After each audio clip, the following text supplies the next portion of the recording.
En España, a vueltas con el decreto Omnibus, viene a acompañarnos Juan Bravo, vicesecretario de Economía del Partido Popular. Bienvenido. Hola, ¿qué tal? Muy buenos días. Gracias por acompañarnos. Encantado, como siempre. Hay una preocupación alta alrededor de lo que se ha liado al poner en un decreto cosas completamente distintas. Ahora, no, yo no quería, yo no hice, no estaba.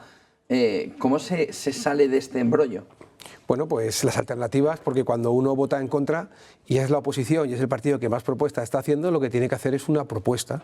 Y nosotros lo que hicimos fue dos alternativas. La primera, que el Gobierno la misma tarde del miércoles se hubiera reunido y hubiera hecho un decreto ley con todo aquello en lo que podemos estar de acuerdo, llámese pensiones, llámese transporte, llámese Dana de Valencia, y que hiciese otro decreto ley de su tema ideológico y que sus socios, si lo quieren apoyar, lo apoyen, pero por lo menos demos tranquilidad al transporte, Valencia y pensionistas.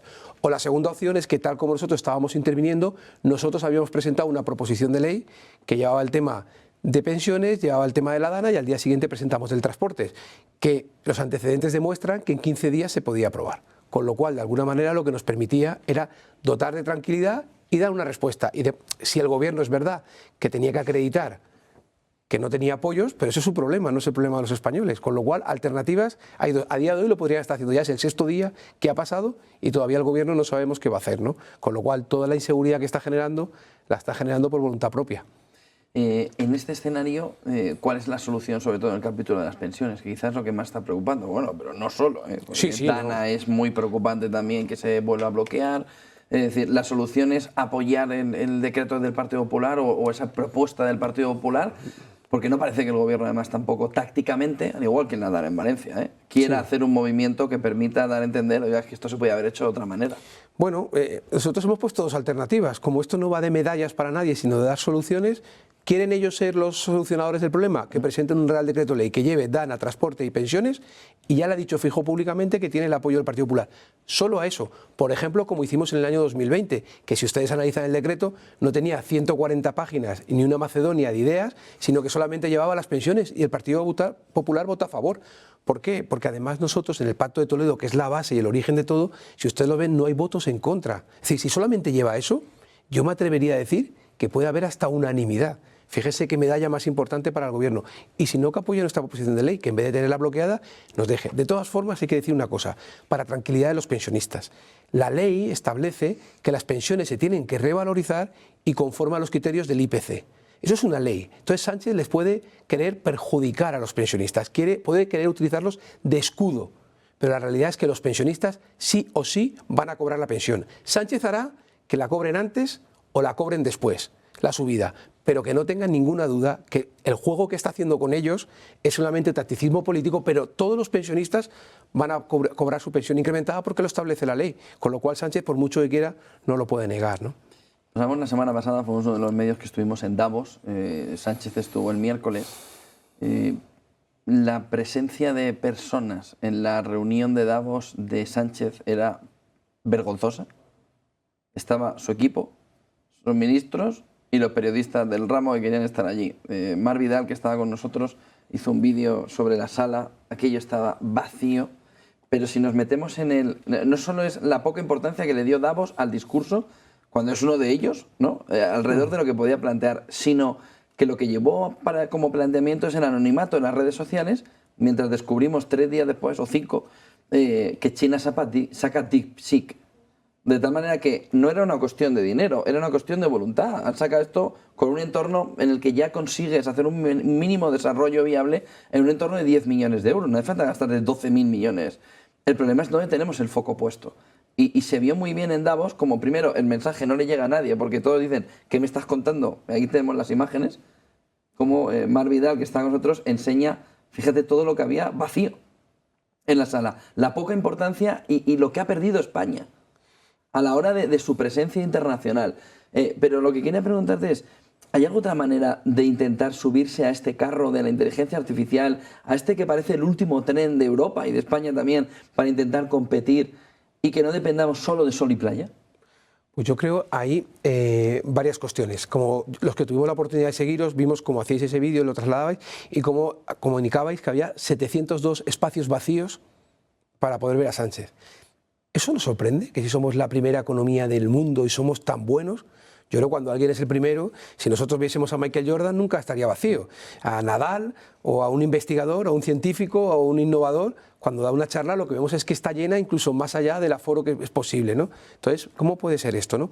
En segundo lugar, Sánchez es conjunto vacío, ¿no? Como bien habéis dicho, o sea, es mucho marketing y la gente ya ha calado eso, porque la realidad de nuestra transformación no es esa. Y en cuanto a la inteligencia artificial, es una enorme oportunidad, lo estamos viendo y algunos llevamos apuntando desde hace tiempo, desde el desconocimiento, pero solamente viendo los movimientos, ¿no? ¿Qué ha hecho Europa?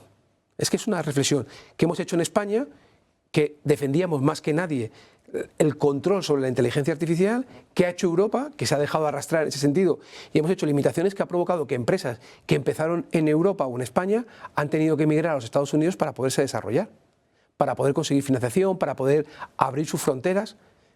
Nosotros de verdad a la inteligencia artificial le vamos a cerrar las fronteras, le vamos a poner límites, le vamos a poner puertas al campo, pero alguien no entiende que eso no es así. Pero es que presumíamos de ello, que nosotros presumíamos de limitar la inteligencia artificial. Entonces, yo recuerdo, tenemos el anuncio que ha hecho Trump, pero yo recuerdo Singapur. Singapur dijo, los mayores de 45 años que quieran estudiar inteligencia artificial lo pagará el Estado. Eso es una apuesta decidida, saber hacia dónde tienes que ir. Y yo creo que en España en España y en Europa, pero en concreto en España tenemos mucha gente buena. Aquí tuvieron al frente crear una oficina de inteligencia artificial y la persona que estaba al frente se ha marchado, una persona de reconocido prestigio, Karma Palomo. Artigas, No, Karma como secretaria de Estado, pero al frente de la unidad de inteligencia artificial, Palomo, y se ha terminado marchando. También se fue Karma Artigas. También se fue Karma Artigas, con lo cual yo creo que de alguna manera algo no estamos haciendo bien. Entonces estamos jugando ¿a qué liga? Incluso dentro del turismo. Si la inteligencia artificial tendría que ser un referente único para el turismo. O sea, es que parece que apostar por uno es excluir a otros, y no es verdad. En el turismo, la inteligencia artificial va a jugar un valor fundamental para la toma de decisiones en muchísimos casos, en muchísimos ámbitos y para dar una buena respuesta, ¿no?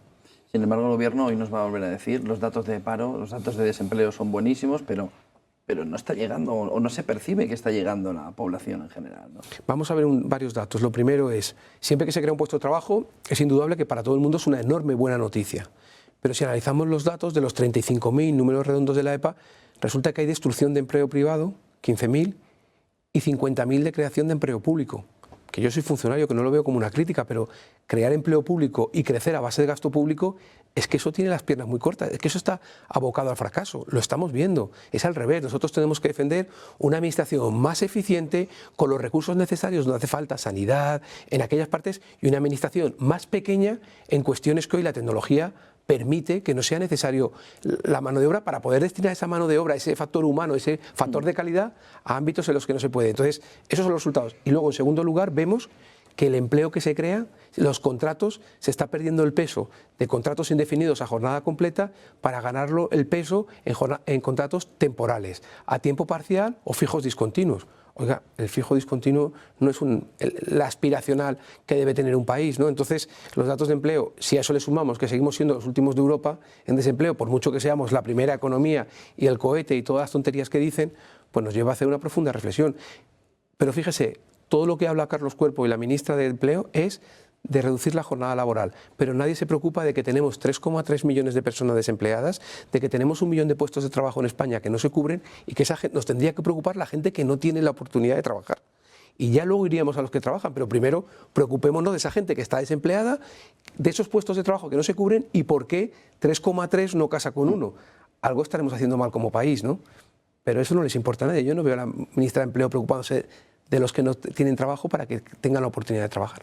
Claro, pero hay una parte de pedagogía a la población, ¿no? Si tú a un ciudadano le dices, oye, vas a trabajar menos y vas a ganar lo mismo, y no le pones el contexto de, por ejemplo, oye, es que en China y en Estados Unidos nos van a pasar como aviones. Si nosotros nos dedicamos a ir a la playa y a estar descansando mientras ellos trabajan, mejoran y hacen una economía más rica, tú a la larga vas a ser más pobre, porque vas a trabajar menos horas, pero es que el país que vas y tú mismo no va a tener productividad, etcétera. Entonces, hay una parte de pedagogía que yo creo que tampoco termina de llegar, porque el mensaje es muy fácil, ¿no?, para el ciudadano común, ¿no? Es, sí, oiga, es que usted va a trabajar menos y va a ganar lo mismo. Es decir, es como el chiste que veía el otro día, ¿no? La metáfora que decía, el lobo le decía a los corderos, cuando gane las elecciones seré vegetariano, ¿no?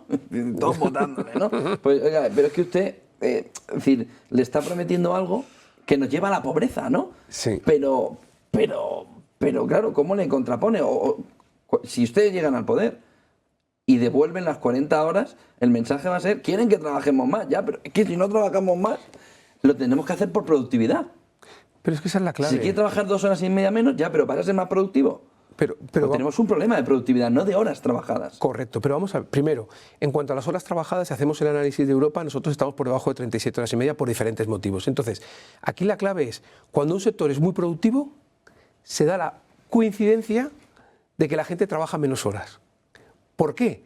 Porque es al revés, no trabajas menos horas para ser más productivo, eres más productivo para poder trabajar menos horas. Entonces, la tecnología, por ejemplo, la inteligencia artificial, en la que aquí desprecian, puede hacer que nuestro trabajo y nuestra jornada laboral sea mejor. El teletrabajo ya es una opción de mejora en la jornada laboral, pero tenemos que hacerlo al contrario. Primero tenemos que hablar de la productividad, tenemos que hablar de lo que dice el Banco de España, de la formación, tenemos que ver por qué no se cubren esos puestos de trabajo, y cuando casemos todo eso, ¿qué pasa con 3,3 millones de personas desempleadas que tienen lógicamente una cobertura, como no puede ser de otra manera, de más de 30.000 millones de euros, pero que no están produciendo y que seguro estarían encantados de producir? Si todo eso lo sumamos, lo metemos en la coctelera, ¿qué pasa con el absentismo? Que hemos pasado de 14.000 millones de euros de coste a 25.000 millones de euros. Si nosotros somos capaces de modular todo eso, intentar dar respuestas al trabajador y al empresario, de manera natural vendrá la rebaja de la jornada laboral, sí vendrá. Pero primero hay que trabajar la productividad. Lo que no podemos es solamente preocuparnos de bajar la jornada laboral sin hablar de la productividad, de la competitividad, del asentismo, de la formación, de cómo casa la formación profesional en la universidad con el empleo. O sea, de hecho, los sectores más productivos, repito, no trabajan 40 horas. O sea, que tenemos un ejemplo. Entonces a la gente hay que decirle, oye, ese foco está bien, pero primero hay que trabajar, como bien decías, el foco de productividad, competitividad, formación. Me llama la atención porque Marc Vidal ha compartido un gráfico de Key Resume en el que dice, compara Europa y Estados Unidos, no España, Europa. Pero bueno, ahí nosotros somos de los mejorcillos siempre. El 30% tiene más de 25 días de vacaciones por los motivos que sea. Más de 25 días de vacaciones, el 30% de la población europea. Estados Unidos, el 6%. Es decir, es que tenemos un problema de absentismo, tenemos un problema de productividad, pero estamos entrando a construir el tejado en un entorno donde no tienen ni los cimientos. Entonces, correcto. Claro, pero tampoco la COE, por ejemplo, está planteando estos asuntos para que calen en la población, ¿no? ¿Cómo se puede hacer para que de verdad, igual que hablamos mucho de educación financiera, la gente entienda lo que se le está diciendo, entienda, oiga, que así no va un país, que usted no va a trabajar, entonces, ¿qué hacemos? Pues yo creo que el objetivo siempre tiene que ser intentar que los mensajes los entienda, si me permite, mi madre. Y cuando hablo de mi madre, hablo de una persona de 73 años, que está jubilada y que tiene un análisis de la vida intentando que no le compliquemos mucho, ¿no? ¿Conocemos algún deporte? O sea, ¿queremos ser los mejores en lo que hagamos? Yo creo que como país queremos ser los mejores, ¿no? Nos vamos al deporte. ¿Conocemos algún deportista que sea de los mejores, sin esfuerzo, sin sacrificio, sin entrenamiento, sin formación deportiva, pero formación? Entonces no podemos transmitir a nuestra sociedad algo que es mentira. Pero además pensemos, una familia sabe perfectamente que si no se esfuerza, no puede comprarse una casa, porque tiene que pagar una hipoteca, sabe los gastos. Sabe que si deja la luz encendida es un gasto innecesario, improductivo y que eso le cuesta. Sabe que si no trabaja, no puede cumplir determinados requisitos para que su familia funcione. Pero si las familias lo hacen ya. ¿Por qué intentamos engañarles? ¿Por qué no le decimos la verdad a la gente? Si ellos son los primeros que lo hacen, gracias a que ellos lo hacen, el país funciona. Entonces, no digamos mentiras. La gente sabe que se tiene que esforzar, que se tiene que sacrificar, que se tiene que formar, que tiene que tener valentía en el emprendimiento. Lo que no les podemos engañar con discursos fáciles, porque eso ya lo hemos vivido en el año 2008. Acuérdense con Zapatero cuando hablaba de que estábamos en la Champions. ¿Se acuerda? Es que es lo mismo. Ahora soy el cohete o que somos los primeros ya del mundo. Se ve que la Champions, que era Europa, se les quedaba corta y entonces Sánchez, que quiere ser más que Zapatero, ya claro, ya va, somos los primeros del mundo. Pero si la gente dice, mira, no me engañes, yo sé que tengo que trabajar, pero dame un marco estable, dame un marco fiscal estable, no me sacrifiques a mí mis impuestos para comprar votos y déjame trabajar. Si la gente no está, y repito, llegará la bajada de la jornada laboral, pero porque seamos productivos, porque seamos competitivos, porque tengamos inteligencia artificial, porque tengamos nuevas tecnologías, porque nuestros jóvenes vienen súper preparados. Pero el otro día veía un informe del BBVA que dice que la pérdida de talento joven que estamos teniendo supone para el PIB 150.000 millones de euros. Lo dice el BBVA, no lo digo yo. Vale, ¿y si ese talento no se fuera? ¿Qué pasaría con nuestra jornada laboral? ¿Qué pasaría con nuestro PIB? ¿Qué pasaría con nuestra recaudación? Nos dispararíamos. Pues entonces, parece evidente. Entonces, ¿por qué hay que vender que la gente tiene que trabajar menos como único objetivo, vital, en lugar de decir, no, Lo que tenemos que hacer es crecer como país, buscar ser productivos en cada cosa que hagamos. Tenemos que esforzarnos, tenemos que ir de la mano, tenemos que acompañar al que se queda atrás, no dejar a nadie con dificultad. Pero si la gente está de acuerdo, lo que no estamos de acuerdo es en que nos quieran poner un muro y entonces eres bueno o eres malo. La política te enseña que no hay blancos o negros, hay grises, porque nada es tan fácil como para poner aquí o aquí. Y que lo que creo que crea son puentes. Y ahora mismo con Estados Unidos, frente a un presidente que insulta a Argentina, se mete con Estados Unidos, se mete con Israel, se mete con Italia. Oiga, yo creo que lo que siempre hemos practicado los españoles es ser ese Estado que caía bien a todo el mundo, que intentaba trabajar con todo el mundo y que en algunos casos incluso servía de puente para ciertas disputas, utilizarnos como elemento de conciliación. Eso es lo que humildemente creo que los españoles nos caracterizamos. Ahora, si jugamos a hacer tonterías como hace el presidente del gobierno, pues nos tomarán por los tontos de Europa o por los tontos del mundo, ¿no? Y yo creo que los españoles no somos así. Solo una cuestión más. El contraste entre Sánchez o el contraste de Sánchez a Milei. Es decir, igual que Sánchez tenía la sala ahí medio vacía, Milei no podía ni pasear por los pasillos en Davos porque era, bueno, todo el mundo quería escuchar ese mensaje de Milei, aun incluso aquellos a los que, estando en la misma sala, les estaba recriminando. Habéis hecho.